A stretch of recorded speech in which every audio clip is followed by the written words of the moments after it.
oleh si bank gitu kan ya.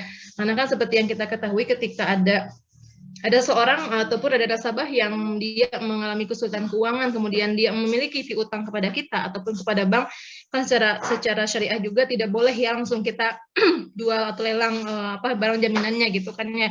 Tapi kita harus memberikan keringanan. Nah, salah satu bentuk keringanan tersebut adalah mungkin nanti yang akan disampaikan gitu kan ya, seperti itu. Coba berpindah nggak? Berpindah nggak ya? Belum, Bu. Belum berpindah? Iya, Bu, belum. Nah gitu ya, suka gitu. Kenapa ya? Ada yang tahu nggak kenapa nggak berpindah? Tapi kok sekarang ada di sini. Sudah berpindah, Bu. Sudah saya. Tapi masih ini ya, nggak full ya, nggak full view-nya, nggak full ya. Iya, Bu. Apabila jadi slideshow, Ibu mungkin stop share dulu, terus slideshow dulu, terus Mas share screen lagi. Coba ya. Soalnya dulu kayak gitu terus, tapi nih saya share screen lagi. Saya ini, Bu. Kalau bisa slideshow dulu, baru share screen. Oh, slideshow dulu. Iya, Ibu. Berarti di filenya slideshow dulu ya. Iya, Bu. Coba ya. Tapi di sini nggak kelihatan, Bi, itunya zoom-nya, kelihatan zoom-nya. Yaudah nggak apa, gini aja lah, gini aja ya nggak apa ya teman-teman, nanti teman-teman nggak kelihatan, Bi, itunya zoom-nya merubah bermasalah. Gini aja lah nggak apa. Gini sama saya digedein ininya. Kelihatan kan ya? Kelihatan ya? Terlihat, Bu. Ya, oke. Nah, jadi kalau misalkan tadi seperti disampaikan, ketika misalnya ada nasabah yang mengalami kesulitan pembayaran, kan itu kita harus memberikan keringanan ya. Nah, salah satu bentuk keringanan yang diberikan oleh oleh si bank ataupun oleh orang yang memiliki piutang gitu kan, katakanlah itu kan kita salah satu bentuknya adalah dengan cara restrukturisasi pembiayaan gitu ya. Mungkin teman-teman juga sudah pernah mendengar atau mungkin bahkan sudah mempelajari bagaimana restrukturisasi ini. Cuman di sini PR-nya adalah bagaimana kita bisa menyajikan ataupun mencatat ketika misalkan si bank atau si nasabah diberikan restrukturisasi ini, gitu ya. Nah, ada 3 hal ataupun ada 3 cara yang memang biasa dilakukan oleh bank khususnya ya dalam melakukan restrukturisasi dalam restrukturisasi pembiayaan bermasalah. Harapannya adalah agar si nasabah itu tetap bisa melakukan pembayaran sesuai dengan kemampuan dia gitu ya. Karena terkadang ya mungkin tadi karena kondisi ekonomi seperti kemarin ketika 2 tahun ya pandemi gitu kan, mungkin terjadi penurunan pendapatan dan sebagainya sehingga mengakibatkan ada juga nasabah yang mengalami kesulitan pembayaran tidak sesuai dengan yang seharusnya gitu kan, yang di luar jatuh tempo. Nah, di sini pertama biasanya ada juga yang nasabah itu diberikan potongan ya. Jadi ketika misalnya nanti ada nasabah yang diberikan potongan tagihan murabahah gitu ya, ini perlakuannya adalah si potongan tadi ya, si potongan tagihan murabahah tadi akan mengurangi piutang murabahah yang dimiliki oleh si nasabah gitu ya. Nanti akan kita ilustrasikan juga. Jadi intinya si potongan misalnya bank itu karena nasabah A mengalami kesulitan keuangan sehingga terjadi pembiayaan bermasalah, kemudian melakukan restrukturisasi pembiayaan dengan cara memberikan potongan ya, potongan tagihan kepada si nasabah. Nah, nanti potongan ini akan mengurangi piutang murabahah yang dimiliki oleh bank ya, sekaligus mengurangi utang murabahah yang ada di si pembeli gitu. Jadi posisinya kalau bagi penjual akan mengurangi piutang murabahah, tapi bagi si pembeli akan mengurangi utang murabahah gitu ya.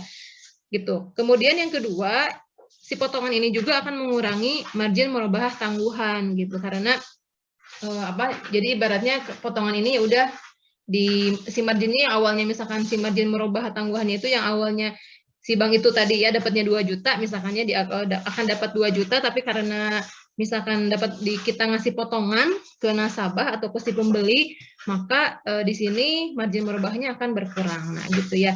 Namun margin murabahah tangguhan ini sama gitu ya. Bagi pembeli juga akan menjadi pengurang beban murabahah tangguhan, karena intinya kan di sini si bank itu memberikan potongan tagihan. Jadi intinya semakin berkuranglah beban si nasabah gitu kan ya, seperti itu. Ini untuk pemberian potongan. Namun kalau misalnya untuk pemberian potongan ini bisa jadi ada sih bank ataupun ada lembaga keuangan syariah yang seperti itu.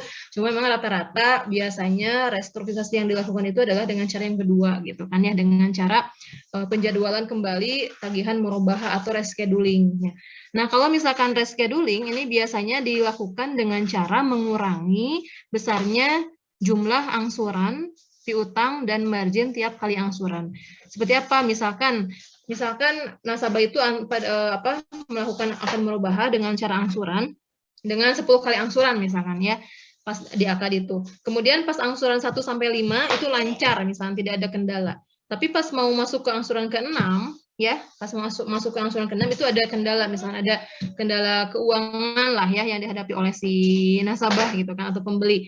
Nah, maka di sini si bank itu ketika dia melakukan rescheduling kan harusnya ketika sudah bayar 5 kali berarti kan 5 kali lagi kan ya, 5 kali bayar lagi. Tapi dengan cara rescheduling yang 5 kali angsuran tadi itu biasanya si bank memberikan tambahan waktu misalkan tidak 5 kali angsuran lagi tapi diperpanjang misalkan dengan menambah 2 kali angsuran lagi. Berarti kan kalau misalnya ditambah 2 kali angsuran lagi yang awalnya 5 kali berarti kan jadi berapa?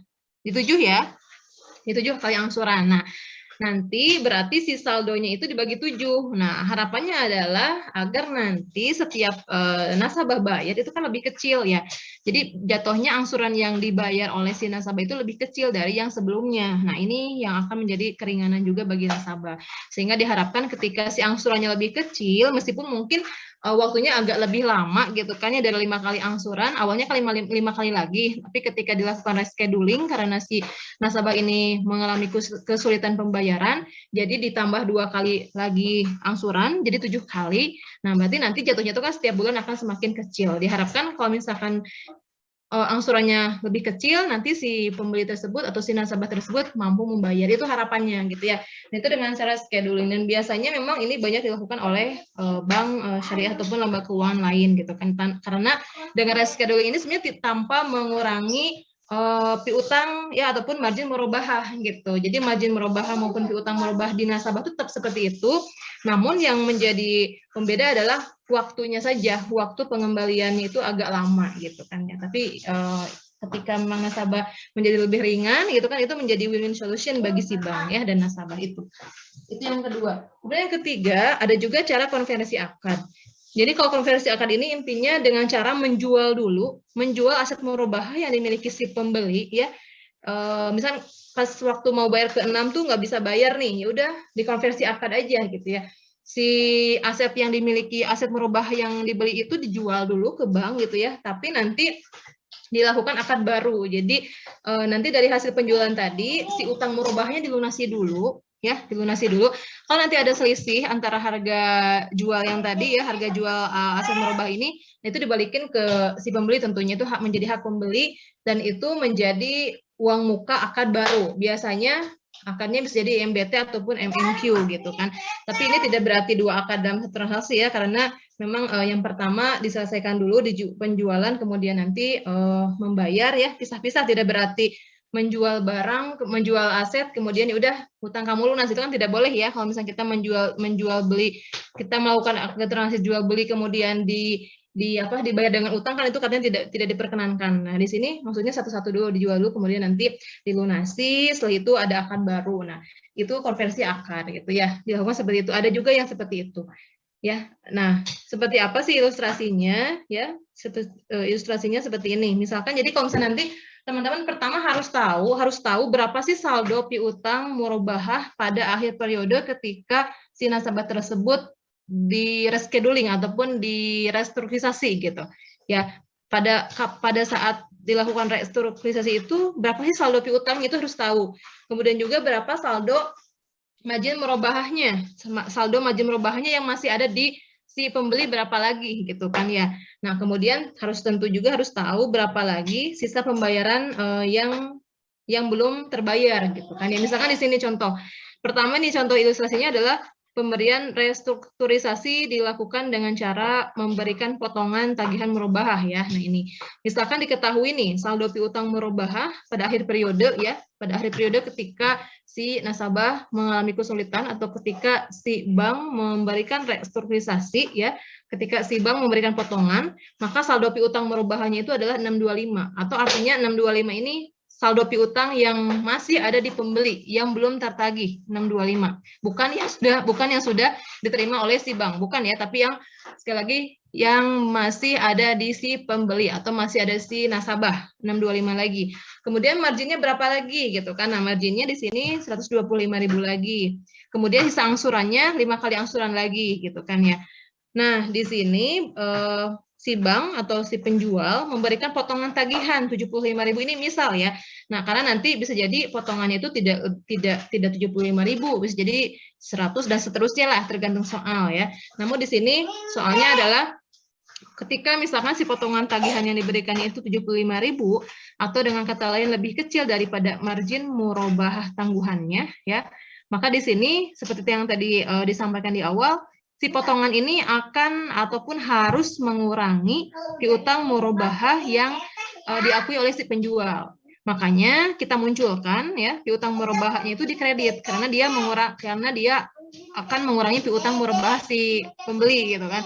Makanya di sini langsung aja dari 75.000 itu kita tulis ya piutang murabahahnya dikredit. Kemudian ini juga sama berlaku untuk pengurangan margin murabahah tangguhan yang awalnya di pembeli itu ada 125.000 karena kita berikan potongan ya udah. Jadi si potongan tadi itu hitung-hitung mengurangi margin gitu ya.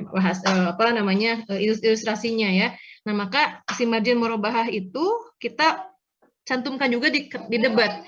Kalau di debat kan berarti artinya mengurangi ya. Kalau misalnya margin murabahah tangguhan di kredit berarti kan menambah, karena kalau margin murabahah itu kan sama seperti akun pendapatan ya, bertambah di kredit kan, berkurang di debat. Nah, kalau margin murabahah tangguhan di debat posisinya berarti artinya dia berkurang gitu kan, si margin tadi berkurang. Nah, gitu. Jadi di sini margin murabahahnya berkurang 75.000, kemudian piutang murabahahnya juga berkurang 75.000. Sudah gitu kan. Itu adalah transaksi ketika mencatat potongan yang dilakukan oleh si penjual. Sampai sini paham ya, insya Allah ya. Kalau misalnya ada yang nggak paham, sebelum saya lanjutkan, saya ulangi lagi. Kayak gitu ya. Intinya, potongan yang diberikan ini mengurangi piutang murabahah yang ada di si pembeli, dan juga sekaligus mengurangi margin murabahah, gitu kan. Nah, kemudian, bagi si pembeli, ini juga sama. Pasti ketika dapat potongan, ya kita bahagia dong gitu ya sebagai pembeli, karena potongan tersebut akan mengurangi utang murabahah gitu kan ya, yang awalnya si utang murabahah itu 625 karena nih saya kasih potongan deh gitu kan biar kamu bisa bayar gitu ya, biar bisa meringankan lah gitu kan tujuannya. Maka jelas yang potongan tadi enggak diambil cash gitu kan, tapi maksudnya itu bisa dijadikan pengurang utang murabahah yang dimiliki pembeli ke si penjual. Maka balik lagi kita tulis ya si utang murabahahnya di debat. Ingat ya, konsep utang ketika bertambah di kredit, ketika berkurang di debat. Maka ketika si utang murabahah ini berkurang, ya sudah selayaknya kita tulis di debat gitu kan ya, utang murabahahnya di debat sebesar potongan. Kemudian di kreditnya apa? Di kreditnya juga sama, karena potongan tadi jadi mengurangi beban murabahah tangguhan yang memang harusnya diakui 125, karena si penjual ini memberikan potongan ya, maka si beban murabahah tangguhan itu akan berkurang gitu kan ya. Ingat konsep beban bertambah di kredit, berkurang di debat. Maka ketika berkurang beban murabahah tangguhannya harus kita kreditkan gitu ya. Jadi ini balance gitu antara debat dan kreditnya memang sesuai gitu ya. Seperti itu ya. Ini untuk pencatatan potongannya gitu ya. Nah, kemudian selanjutnya, kan ini belum selesai ya, ketika misalnya meskipun sudah diberikan potongan, tetap nih masih punya utang gitu ya, karena potongan yang diberikan itu tidak sebesar saldo piutangnya gitu ya. Kalau misalnya sebesar saldo piutangnya mungkin bank juga mikir-mikir dulu ya. Karena kalau seperti itu ya itu akan merugikan pihak bank sendiri lah gitu kan ya. Kecuali kalau misalkan pada ikhtiar restrukturisasi, semua bentuk restrukturisasi tidak berhasil gitu kan ya, kemudian nasabahnya tidak memiliki kecakapan dalam arti tidak memiliki kemampuan sama sekali untuk membayar ya, tidak bisa ya mungkin cacat dan sebagainya gitu ya Bunda. Nah itu biasanya sama bank langkah terakhir adalah di write off-kan, dihapuskan. Tapi kan tidak berarti semua nasabah yang mengalami kesulitan keuangan dihapus bukukan gitu kan. Kalau seperti itu mungkin bank akan rugi gitu kan, rugi besar. Nah, di sini ketika misalnya si bank itu sudah memberikan potongan kepada si pembeli, kan ini belum selesai ya, masih ada saldo utang yang harus dilunasi oleh si pembeli gitu kan. Nah, selanjutnya adalah kita harus mencatat ya berapa angsuran yang harus dibayar oleh si pembeli gitu kan ya untuk angsuran-angsuran berikutnya. Nah, di sini ketika misalnya pembayaran setiap angsuran, karena tadi kan sudah ada potongan tuh ya, potongannya kan 75.000, maka berarti utangnya tuh kan tidak lagi 625 kan ya teman-teman, tapi sudah berkurang ya. Jadi 625 dikurangi 75.000 yang potongan tadi. Sehingga di sini pembeli itu saat ini dia memiliki utangnya 550.000 lagi gitu kan ya. Nah, 550.000 lagi itu udah sama marginnya ya. Jadi artinya 625 itu bukan pokoknya saja gitu kan dengan marginnya.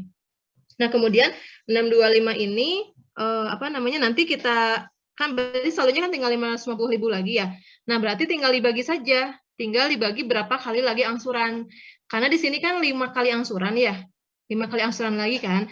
Berarti tinggal dibagi aja 550 dibagi dengan dibagi ini pokoknya aja berarti ini tuh ya. Sorry. Ini berarti pokoknya aja, ini marginnya. Oke. Nah, berarti 550 dibagi 5, jatuhnya kan berarti setiap bulan itu si bank itu harus bayar, sorry. Ini piutangnya berarti sudah sama include sama margin ya. Jadi pembeli saya sudah include sama margin nih, karena ini kan kasnya 110, piutangnya juga berkurang 110 gitu kan ya. Nah, kemudian ini juga sama untuk margin merubah tangguhannya, gitu kan, untuk margin merubah tangguhannya juga sama, yang awalnya itu kan 125 ya, 125, kemudian karena saya hitung ya, khawatir salah, 125, kemudian kalau dibagi 5 itu kan jatuhnya karena sudah diberikan potongan, berarti 125 dikurangi 75, berarti kan sekitar 50.000 lagi kan. 50.000 dibagi 5, berarti kan jatuhnya 10.000. Nah, gitu ya. Nah, ini juga sama kalau untuk jurnalnya, ketika setiap bayar kan sama kan seperti tadi ya, seperti yang disampaikan oleh Arbi dan juga Salsa, sama kayak gini. Cuman di sini angkanya karena sudah dapat potongan berarti setiap angsuran itu sesuaikan gitu kan, piutangnya tinggal dibagi sesuai dengan angsurannya berapa kali lagi, kemudian margin merubahnya juga sama gitu kan. Karena di sini posisinya piutang merubah kan di kredit tuh, jadi mengurangi piutang. Kemudian margin merubahnya juga di debit yang tadi ya, yang 75 di atas ini kan berarti mengurangi juga margin merubah. Makanya di sini harus berkurang si margin merubah tangguhannya.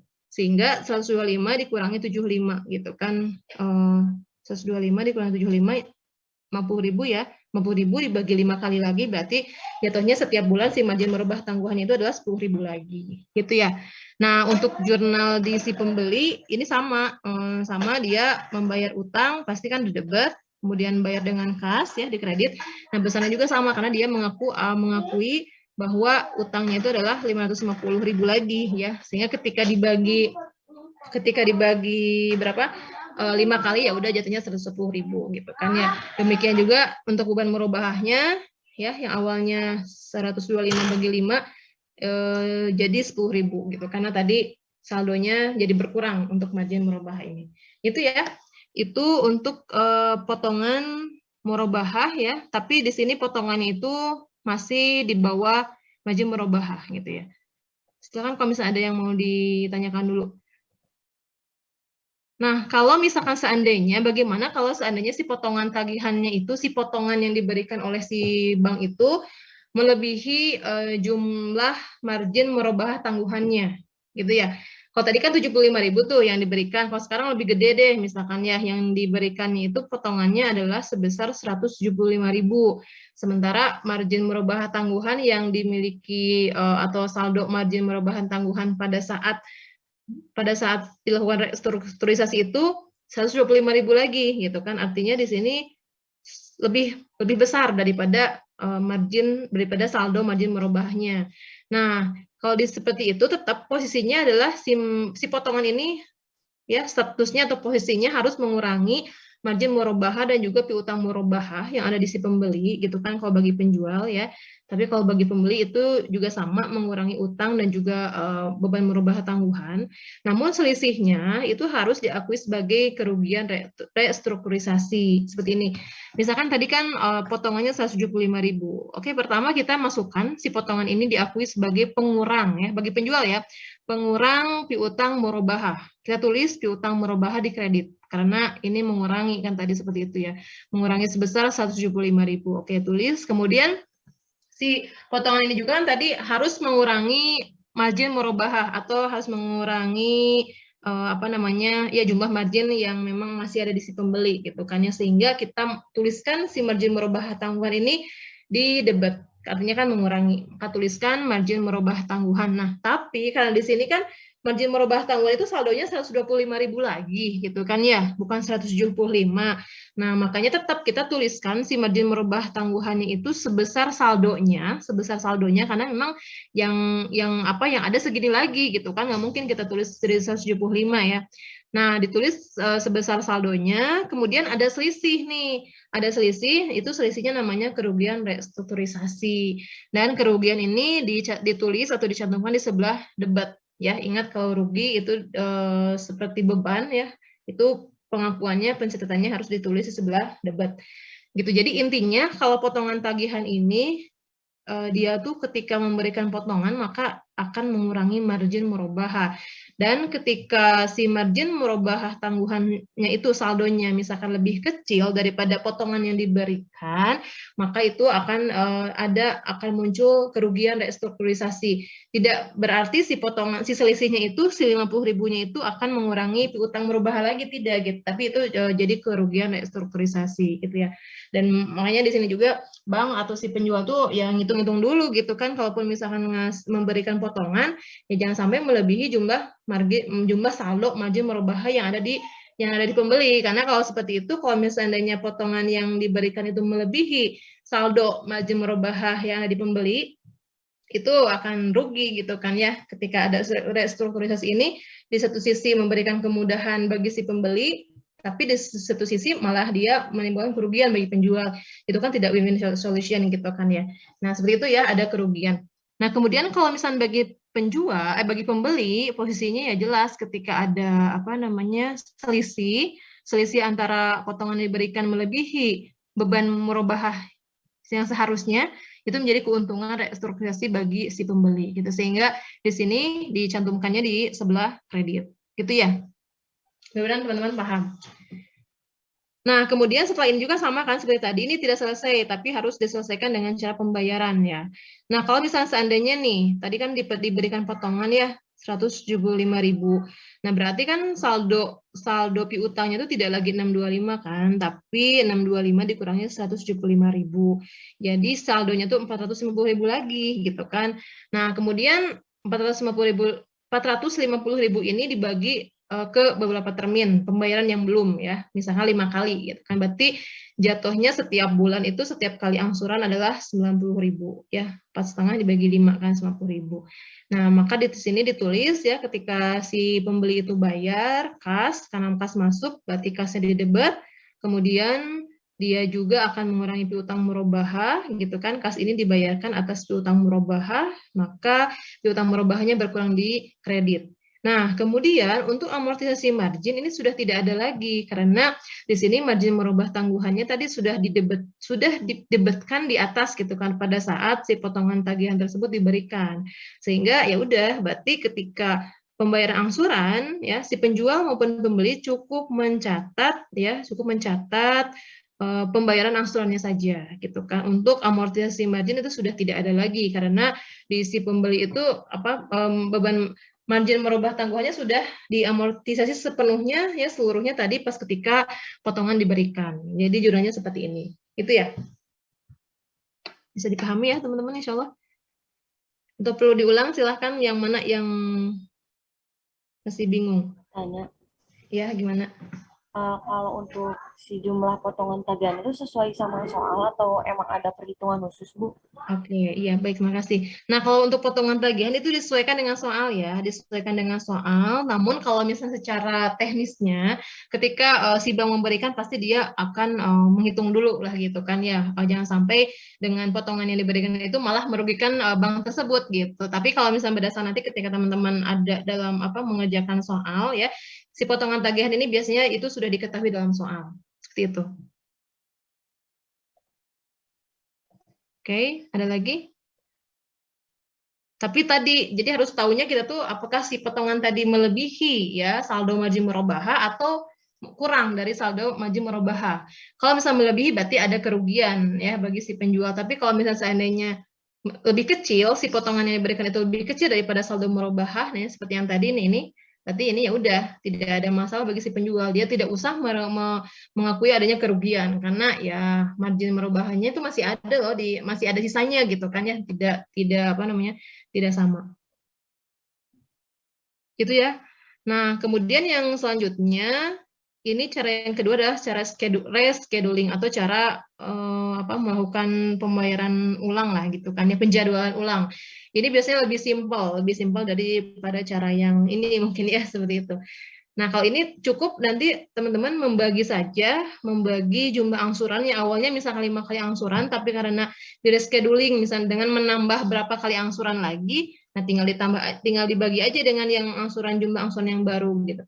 Kalau di sini misalkan penjual memberikan perpanjangan waktu pembayaran dari 5 kali angsuran, misalkan harusnya 5 kali angsuran lagi nih ya. Harusnya 5 kali angsuran lagi, tapi karena si pembeli itu mengalami kesulitan keuangan gitu kan, sehingga si bank atau si penjual itu memberikan kebijakan ya bolehlah di rescheduling gitu kan. Nah, nanti misalkan dari 5 kali angsuran itu menjadi 10 kali angsuran.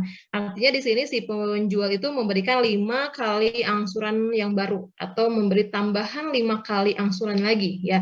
Sehingga yang harusnya 5 kali jadi 10 gitu kan.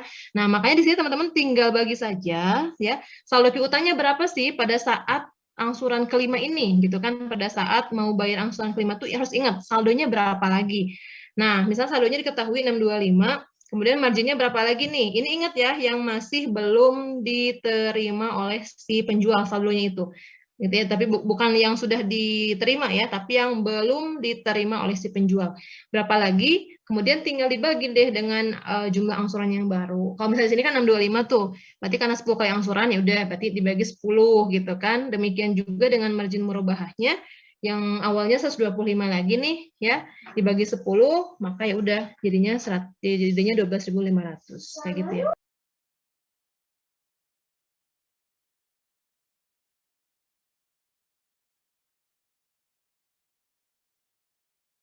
Seperti itu ya. Nah, kemudian kalau untuk pembeli juga sama. Kalau untuk pembeli ya sama sih posisinya kayak tadi. Jadi lebih ringan kan sebenarnya gitu kan. Ketimbang misalkan dia harus bayar kalau 5 kali angsuran kan tadi 625 bagi 5 kan berapa sih?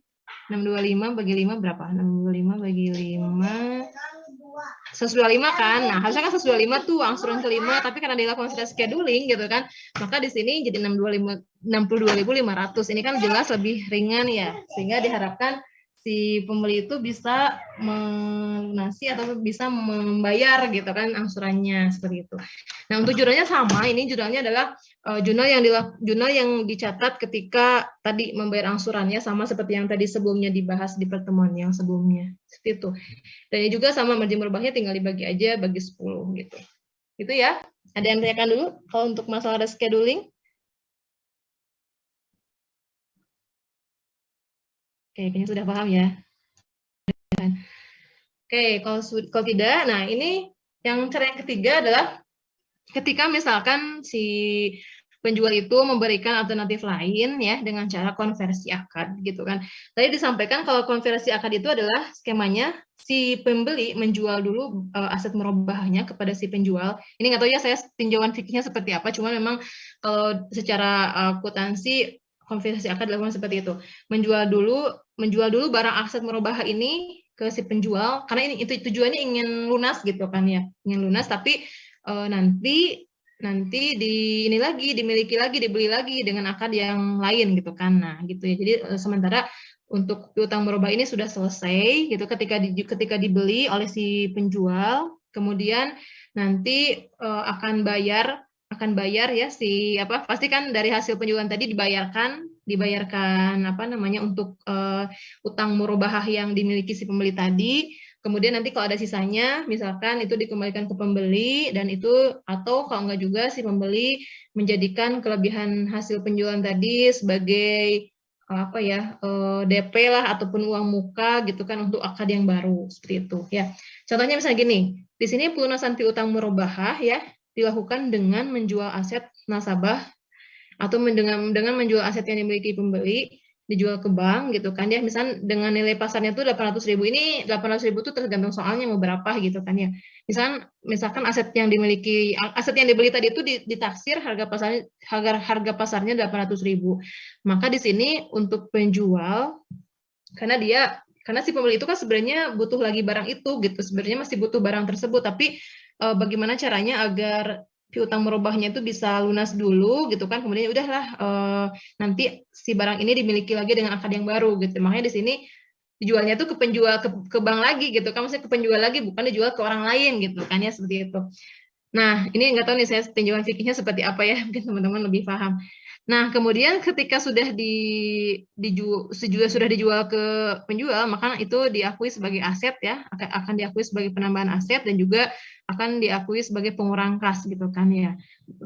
Namun sebaliknya bagi si pembeli itu justru akan menambah kas dan juga mengurangi aset. Oke, selesai kan seperti itu. Nah, kemudian setelah itu di sini harus dibayar dong, harus dilunasi gitu kan ya. Piutang yang tadi kan si penjual tuh masih punya piutang di pembeli kan sebesar 625.000. Nah, harus dilunasi nih gitu. Ya udah dilunasi aja sebesar saldo piutangnya. Ini kan khas 625 karena memang saldonya tuh piutangnya 625 lagi gitu kan ya. Demikian juga dengan margin merubah tangguhannya ini sebesar 125.000 dicatat. Ini jurnalnya seperti jurnal yang biasa ketika melakukan pelunasan ya, seperti itu. Nah, demikian juga untuk pembeli. Berarti kan sampai sini, sampai yang saya kasih warna biru itu kan sudah selesai nih utangnya gitu kan ya. Sudah selesai sebenarnya utang si pembeli ke penjual itu sudah selesai, sudah dilunasi gitu kan. Nah, kemudian dari hasil tadi kan 625 saldo utangnya. Kemudian berarti kan si pembeli itu punya cash dong, punya cash sebesar 175.000 kan. Selisih antara tadi dia membeli barang ya, menjual 800.000, kemudian dari uang tersebut dilunasi utang merubahnya dilunasi gitu kan, kemudian sisanya dia pegang. Nah, atas bekal tadi yang selisih tadi gitu ya, yang selisih hasil penjualan aset tadi, maka si bank dengan si pembeli itu melakukan negosiasi akad baru gitu kan. Harapannya adalah agar barang yang dia tadi jual tuh dimiliki lagi gitu kan, karena dia masih butuh itu. Nah, makanya di sini ketika tadi dapat punya uang nih ya, si pembeli itu 175.000, maka di situ menjadi uang muka akad yang baru gitu. Misalnya kalau di sini itu contohnya di akad di MBT. Nanti untuk akad di MBT ini teman-teman akan belajar di pertemuan yang akan datang ya. Akad di MBT itu kan dengan akad ijaroh ya, itunya bagian dari akad ijaroh. Nah, nanti misalnya ketika akad yang baru itu adalah akad di MBT, maka di sini yang tadi ya, yang sisa uang tadi, uang cash tadi dijadikan untuk uang muka ataupun untuk akad di MBT ya, dengan judulnya seperti ini, kas pendapatan sewa, karena ini berlakunya kan akad ijaroh gitu kalau untuk jurnal yang kedua ini gitu kan. Nah, kemudian bagi si pembeli gitu kan, karena ini ijaroh ya, berarti beban sewa dengan kas 175.000 gitu. Kemudian nanti sisanya ya udah si pembeli itu harus melakukan angsuran ya. Bukan angsuran sih, dia itu harus bayar sewa seperti ini gitu kan. Cuman kalau MBT itu kan nanti di akhir masa sewa tuh si barang bisa berpindah ke pemilikannya gitu kan ya.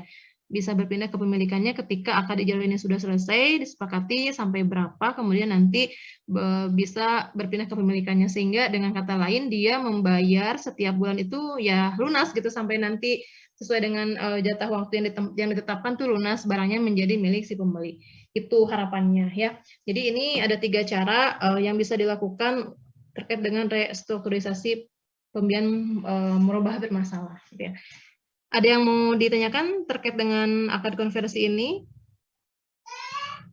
Mungkin nanti kalau MBT-nya teman-teman akan belajar di pertemuan yang akan datang ya. Tapi kalau ini sih ilustrasinya saja. Anda tanyakan dulu? Tidak ada? Oke, kalau tidak ada, saya akan ngasih latihan soalnya kalau tidak ada. Namun mungkin sebelum saya ngasih latihan soal, nanti mungkin ini teman-teman sudah ini ya sudah screenshot belum? Kalau belum, saya berikan aja nanti di apa namanya di spot ya materi ini gitu ya. Karena ini ada soal yang harus saudara selesaikan gitu ya. Terkait dengan yang tadi saya sampaikan.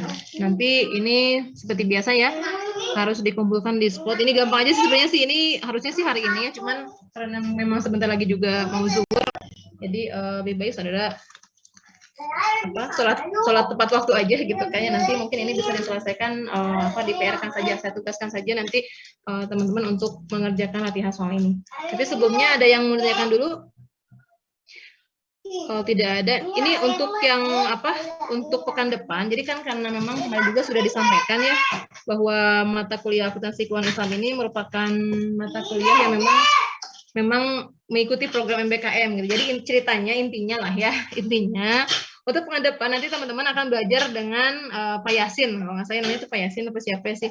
Pak Yasin, beliau dari dosen akuntansi syariah di UNESA gitu kan ya. Nanti insya Allah pekan depan akan membahas tentang akuntansi ijarah dan IMBT seperti itu. Jadi mungkin nanti saya juga insya Allah masuk, cuman tidak akan menyampaikan materi. Saya hanya mengecek kehadiran saudara juga sit-in saja mungkin ya. Nanti pertemuan besoknya pertemuan berapa ya? 11 ya? Pertemuan 11 dan 12 itu bahas tentang ijarah dan IMBT yang akan disampaikan oleh Pak Yasin. Namun kemarin itu beliau menyampaikan karena kan harusnya kan teman-teman hari ini ya sama yang kelas satunya lagi. Jadi nanti kemungkinan memang untuk waktunya disatukan gitu kan ya. Waktunya mohon maaf disatukan dengan kelas yang 4A. Tapi ini saya juga mau nanya nih, kemarin tuh Bapak bersedianya karena mungkin beliau juga sibuk ya bentrok dengan itu sih kalau kendala MBKM pertukaran dosen dan mahasiswa tuh gitu. Jadi jadwalnya jadi nggak berurutan gitu, tidak sesuai jadwal. Tapi kita juga kan harus menyesuaikan juga gitu. Nah, beliau tuh bisanya hari Jumat jam 1. Nah, ini teman-teman ada kuliah nggak sih kalau hari Jumat jam 1? Kalau misalnya ada, nanti kan saya bisa mencarikan alternatif lain dan menyampaikan ke beliau. Hari Jumat jam 1 ada kuliah tidak? Halo? Izin Bu, untuk kelasnya tidak ada Bu. Oh, kelas 4A tidak ada. Ini 4A ya, Bi? Atau 4B, Bi? Arbi? 4B Bu. Oh, berarti 4B tidak ada. Tapi nggak tahu ya, 4A ada nggak ya? 4A ada Bu. Tahu saya ada Bu, 4A. Ada ya? Mata kuliah apa? SPAI Bu. Oh, SPAI ya. Kalau mata kuliah prodi sih bisa saya ini ya, bisa saya lobby ke teman di prodi biasanya gitu. Tapi kalau untuk SPAI sih ya udah berarti tidak bisa lobby lah. Itu jam 1 ya berarti ya, yang kelas satunya lagi ya. Nah, kalau misalkan selain hari Jumat, apa ya, jadi bingung juga sih sebenarnya. Ya mungkin udahlah, berarti teman-teman tidak bisa di hari Jumat ya. Mungkin nanti saya tanyakan dulu ke Pak Yasinnya bisanya kapan, nanti saya sampaikan lagi hari apa gitu kan ya. So, itu memang kendalanya gitu kan, untuk untuk jadwal pertukaran mahasiswa dan dosen itu seperti itu. Tapi memang ini menjadi salah satu program juga ya di prodi gitu. Biar mungkin teman-teman juga nanti bisa sharing juga dari dosen luar gitu kan ya, tidak selalu dari prodi kita lah. Oke, ada yang mau ditanyakan dulu nggak? Ini kan sudah selesai sih ini bahasannya. Yang penting tadi lah ya, nanti teman-teman harus tahu saldonya berapa gitu kan ya. Kemudian juga saldo margin merubahnya juga berapa. Kemudian nanti ya udah ikuti aja jurnalnya gitu kan. Tapi yang pasti mudah-mudahan sih saya harapkan meskipun nanti mungkin saya share. Ini perlu di-share nggak? Atau teman-teman sudah pada nyetet ya? Sudah pada screenshot ya? Boleh Bu di-share. Bisa ya. Oke, kalau nanti saya share, tapi yang penting maksudnya ketika nanti saudara mengikuti jurnal, ya harapannya sih logikanya itu jalan juga gitu kan. Jangan sampai copas aja gitu. Ya udah kalau misalkan angsuran berarti jurnalnya seperti ini gitu kan. Udah aja kayak gini, tapi logikanya harus jalan gitu. Maksudnya kenapa sih kas itu didebet, kenapa sih utang tuh dikredit gitu kan. Kenapa misalkan margin merubah tanggungan tuh didebet. Nah, itu harus logikanya harus jalan sehingga ketika nanti saya kasih soal yang agak-agak berbeda, teman-teman nggak panik gitu kan, nggak bingung, kok ini judulnya beda ya. Nah, gitu ya, harapannya seperti itu. Kalau tidak ada, mungkin ya udah saya stop aja ya, tidak ada yang mau disampaikan ya. Insya Allah semuanya paham lah ya. Mudah-mudahan nanti akan lebih paham lagi ketika saudara menyelesaikan soal ini. Oke, tidak ada. Cukup ya, karena mungkin teman juga ada kelas lagi Arbi ya nanti ya. Nanti Ibu sore. Oh, sore jadinya. Oke ya. Jadi ini ya, kalau hari Kamis itu full berarti ya, alhamdulillah ya. Full. Oke, kalau tidak ada yang disampaikan lagi, mungkin kalau untuk materi, kalau misalnya memang seandainya perlu, nanti akan saya insert di spot aja ya, akan saya insert di spot. Kemudian kalau untuk terkait dengan jadwal pertemuan dengan Pak Yasin ya, pertemuan depan, itu mungkin nanti saya sampaikan dulu ke beliau. Kalau kelas Arbi mungkin insya Allah tidak masalah ya, bisa. Cuman kalau satunya lagi itu kayaknya bentrok gitu kan, dan tidak bisa dialihkan sepertinya gitu ya. Sementara mungkin kalau tidak ada yang mau disampaikan, saya akhiri saja ya. Insya Allah tidak ada ya. Kita sama-sama tutup saja dengan bacaan hamdalah, alhamdulillahirabbil alamin, dan doa kifaratul majelis, subhanaka Allahumma